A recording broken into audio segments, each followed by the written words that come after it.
Android Dialogs, where we have bite-sized conversations with people from the Android community. I'm Chuki Chen, and today we are chatting with... Lisa Neigut. Hello, Lisa. Hi, how's it going? Great. Where are you based and what do you do? I'm based in Brooklyn, New York. I'm an Android developer, recently retired from Electric Objects. Oh, wow, retired.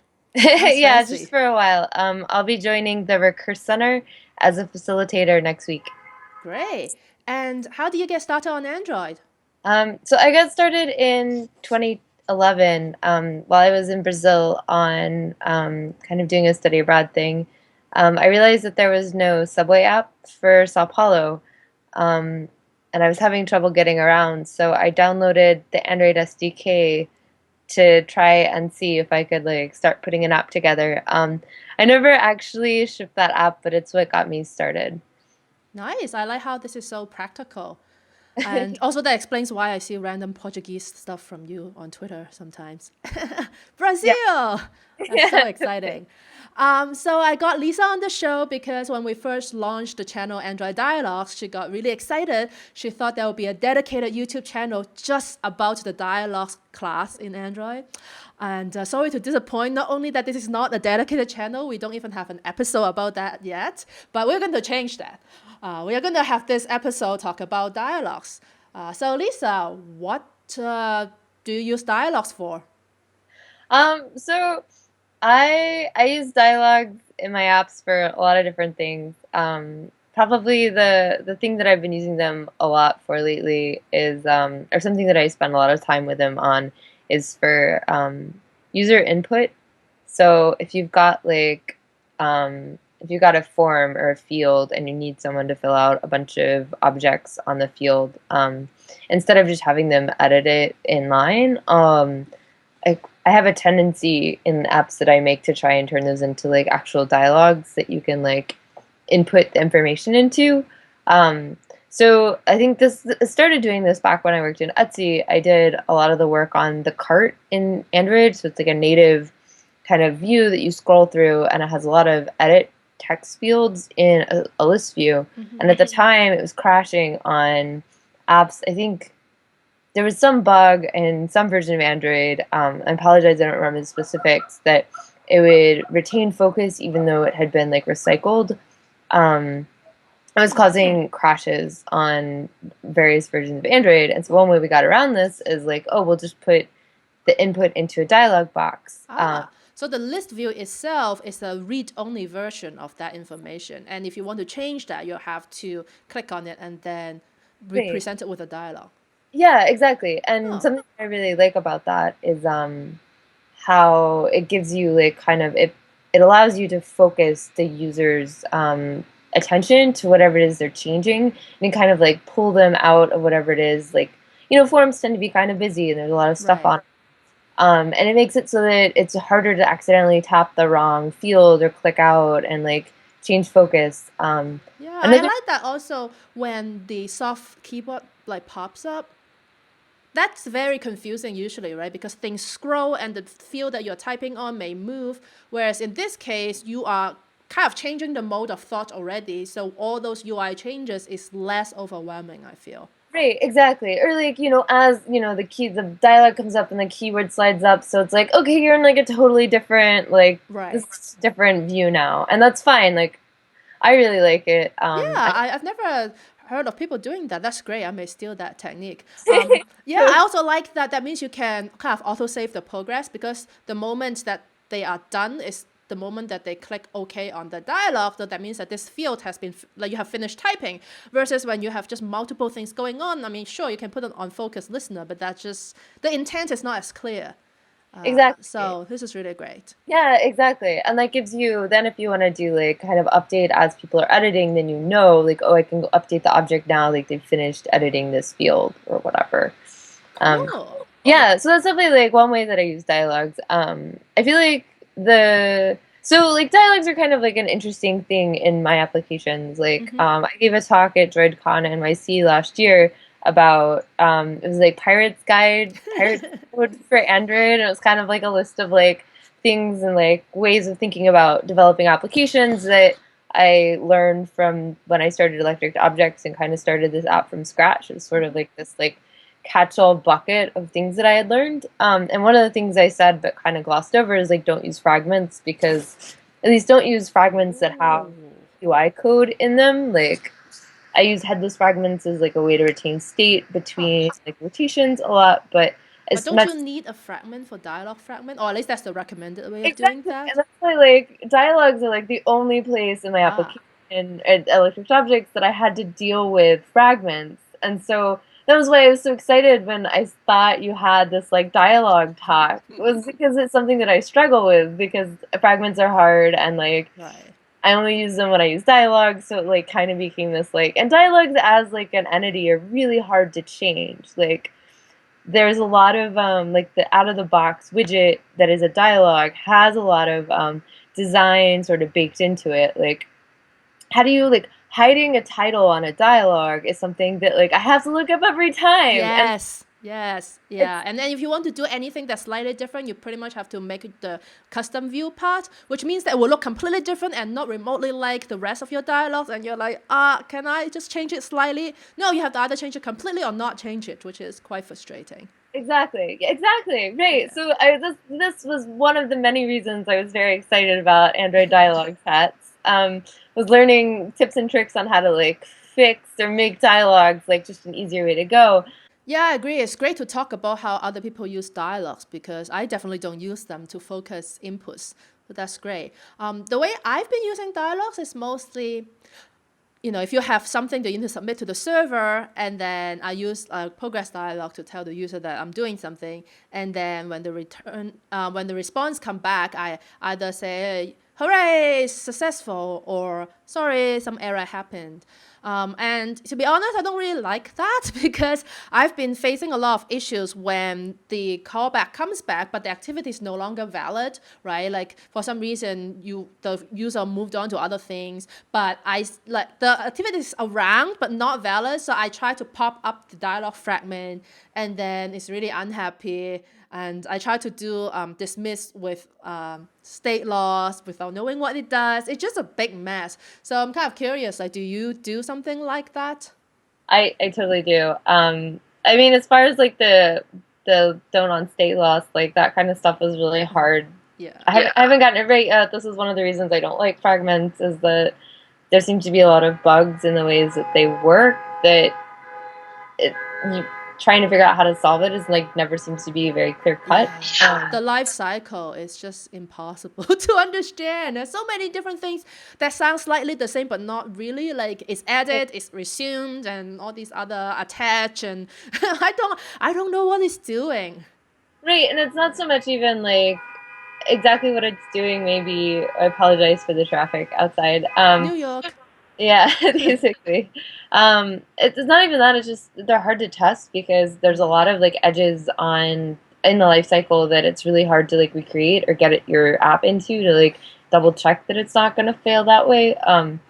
So that's more of It's like you the see bugs and then you can't reproduce them, and you randomly put some statement wrapping around. Is activity finishing? Is the fragment right. resumed? And hope that it solves your problem. You're hoping that the problem goes away because you're never able to like accurately reproduce it like in the Yeah, lab, so to speak. So right. Yeah, that um, is one of the big challenges. right, and so, but I mean, maybe we go back a little bit to like the way that you're using the dialogues, like kind of above that idea of like showing a success screen. Like, let's say you're signing up for an account, Right. like the user is going to assume that it succeeded unless you tell them that it failed. Like, so I'm not, I don't really use dialogue. Like, I know sometimes a lot of apps use dialogues to be like, oh, there's an error, oh, there's a problem, or oh, I mean, I use them for messages in certain circumstances, but more and more I find myself going more into what I call like kind of like inline like error messages. So if there's an error or like you want to show them a success message, instead of like pulling their focus away from the app or whatever it is that ostensibly the user wants to be doing in your app, like there's a reason they're in your app. Maybe it's to like sign up for a thing and like order lunch. Maybe it's you know you running like a seamless competitor. So like they don't really care that they successfully signed up. All they want to do is like they want to know that their order's on the way or whatever. Right. I like that. So basically, you continue whatever they are doing, and only kind of, a little bit told me that thing didn't go through. Maybe you want to try again, rather than shove it in the face, saying, "Yo, that was bad, bad," and kind of disrupt what they're trying to do. Right, exactly. Yeah. Yeah. And I mean, I'm not saying that like definitely when you're like creating an account, like you throw up the little They can't dialogue. really do much before they sign up. So in that case, maybe stopping them in their tracks is the only thing you can do. Yeah. Yeah, exactly. Exactly. Again, like and like you still want to show people like that there's it's a way that they like succeeded maybe. I kind of tended to go to more of like the snack bar style of stuff. So instead of like showing a whole dialogue, maybe like underneath the toolbar, you kind of have this like um, little screen that like pops down really nicely, and then almost like an in-app notification Right.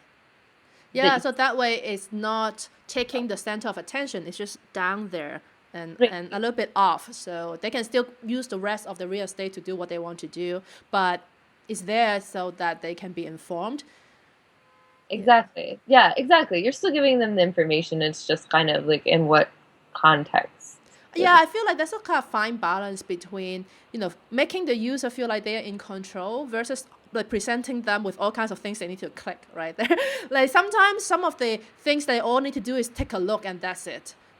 Exactly. So like, do you auto dismiss those messages or they just hang out there until they get rid of them? Usually they go away. I mean, it depends on what I'm showing the message for. If I'm showing you a message because something failed to complete and I'm asking if you want to like retry a network command, it'll stay up for like a while until you retry or attempt to do something else with the network. If it's just a success message, they usually go away after a few seconds. Like That makes slide in. sense. There's nothing to do. So Yeah. Right, exactly. yeah, It's just like, hey, by the way, it's all good. Thumbs yeah, up. totally, exactly. Great. So it's kind of funny how the conversation went from, well, let's talk about dialogues. Actually, the dialogues are kind of difficult to use, so I try to avoid them. Yeah, Yeah. basically, yeah. So, is there any other kind of tips and tricks you want to share about dialogues or avoiding dialogues? Either way is fine. Yeah, totally. So there's actually, I dialogues are kind of like whenever there's like something that like you need to do with a dialogue. Like again, like we said earlier, the kind of basic out of the box version of dialogue is really hard to use. So I feel like a lot of the advice that I find on Stack Overflow, or just in examples, tend to be like sort of like recreate your own version of the dialogue, like override all of the like make a custom view for it, like Huh. change it so that it takes up the entire background, and then you can like kind of do things within it. So it's no longer actually like a dialogue window. It's like an activity with a transparent background, translucent background that you're doing stuff with, which to me seems like a lot of work. Yeah. So I don't know about you, but I really don't like doing more work than I have to, especially if I don't have to do that work. Anyways, so I recently found two, like my designers were making we were shipping a new feature for electric objects called playlists, and as part of the onboarding, we wanted to show a few dialogues at different parts of the app whenever you first arrived on them, to call out new buttons and new features. And one of the things that they wanted to do involved like we were adding a new button to the UI. So when you first navigate to that screen after the update, we wanted to show this dialogue.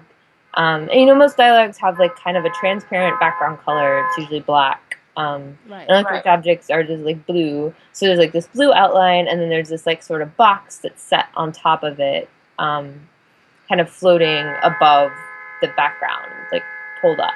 And then, so usually like you can manipulate everything inside of that box, and then everything outside of the box is kind of considered outside of like the window. Right. Like when you set the view, you just set the inside. You can't touch the outside. Great, you only get access to that view. So my designer was asking me to add things to like, so like in the blue part, there was like a button that if you wanted to see underneath and like call it out and put it above the blue instead of behind it in the activity feed. Ooh. Right? It's like, oh crap, how do I? Oh, like What do we do now? hey, I didn't want to be like, oh, I can't do that. I'm sorry. I was like, so like, I did like I went through and did like everything else I could possibly do, and this was like the last thing left to do. And I was like, well, if I can't make it happen, we should just ship anyways, because like everything else is done. Um, but anyway, so what I ended up finding is like in order to change that background color, like they're called like the dim color. I had to do something called using like something called like a content view. Like if I open up Hierarchy Viewer, I see Android ID/content. Right, exactly. So since dialogues are now fragments, you can get access to your activity from the dialog. So basically the way the changing the background dim colored worked, or the way that we're doing it, is that you add another content view onto the activity window.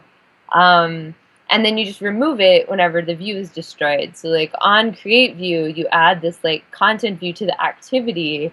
So you're reaching out and secretly sneaking in yet another layer on your activity. Exactly. Wow. Yeah, exactly. So basically it just adds layers there. So I was able to like, for that dialogue, then and it's cool because since you have the activity, I can figure out where the button is, like find the coordinates for it.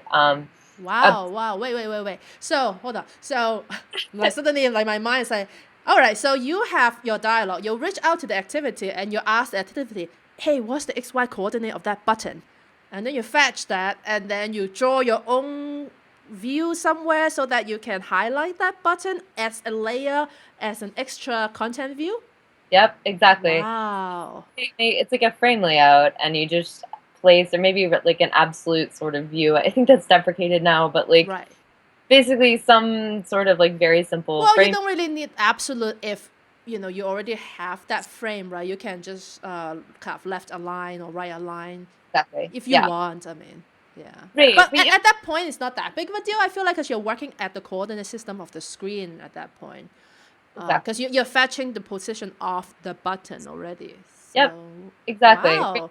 This is a really cool trick. I can see so much use for it in terms of overlays. I mean, there's a lot of reason why you may want to do overlays. For that purpose, right? For tutorial, I guess.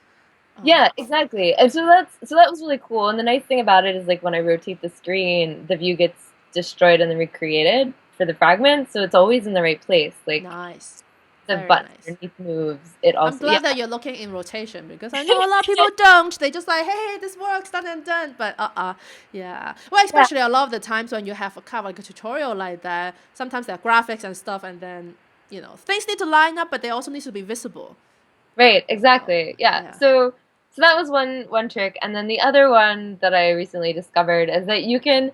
Like, so where in the screen the dialogue floats is usually like in the middle, like dead center.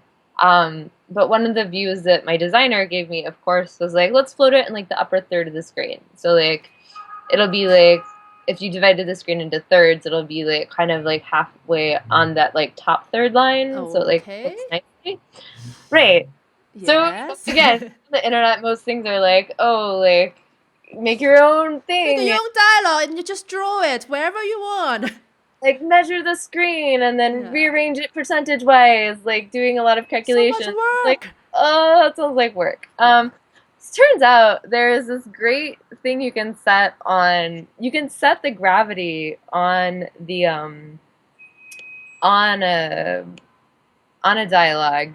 And then there's something called like vertical margin, which is a percentage of this total screen that you want to be like, I guess it like. I apologize for not knowing exact details of this, but basically if you set the gravity to top and then set your vertical margin to like 20%, it'll like instead of center, it will measure it from the top, whatever percentage you want. So the margin on the top is now 20% because that's where my gravity is. How do you even learn about these things? Yeah, that's I wish I remembered. I spent a lot of time digging through like the docs to look for stuff. Again, if it's like either I can like spend another half an hour reading all of the docs and trying to find a thing, or I can spend half an hour trying to create my own solution, I'm more likely to spend the half hour reading. Well, yeah, because then if you have the next version coming up, if it's a part of the API, then they will probably update that for you. If you wrote your own thing, well, too bad. You have to maintain it. Exactly. So, And like the less code that I have to write is less code that I have to maintain, like well, you're and saying. explain, right? I mean, if you have other people working with you, if this is a part of the official documentation, then you're just like, well, just use this parameter. Like, okay, that's great. Rather than, I mean, I just can't imagine how much work it will be to recreate a whole dialogue system just Right, to position. right, Yeah, exactly. Way too much work. Anyway, yeah. so you don't have to, which is great. Great. Wow. Yeah, this is amazing. I think part of the lesson here is like sometimes we get annoyed by our designers who want us to do things outside of the box that we are like comfortably sitting in. But on the other hand, right, like you learn all these wonderful tricks to make it happen, and then now you can apply it in other scenarios, not necessarily just to position that for the tutorial. So I think it's a Exactly. net win, even though I'm sure like if I were you, I would go through like, why can't we just like put it in the middle like normal people? Uh, Oh, I but tried that. Yeah, no, I tried. I totally tried that. And then like yeah. I did manage to move it up. I found the gravity thing before I figured out how to do the like background highlighting. So one of the reasons we were moving it up was so it's closer to like a highlight call out. I see. Um, and like I had it moved up, and someone's like, I don't get why it's like so high up. I was like, oh, all right, I guess Yeah. I have to figure out that second part now because Great. Wow, cool. Well, now we benefit. So thank you, Lisa. I know. I hope you are not disappointed that we didn't actually talk too much about the dialogue itself, but we kind of like, sidetracked into like different tips and tricks. I learned a lot, so thank you so much. And if people want to find you on the internet after this to follow up what other tips and tricks you have, where's the best place? I'm pretty active on Twitter. I Twitter at nifty nei. Yeah. So Okay, I'll put it on the show notes so people can just well, click and follow. yeah, I'm like super active on Twitter, probably more than I should be. But that's the best way to get in touch. Great, cool. I think active is better than not active, so I don't think you have a problem there. And thank you so much, Lisa. It's been really fun chatting with you. Cool. Thanks, Chuki. Bye. See ya.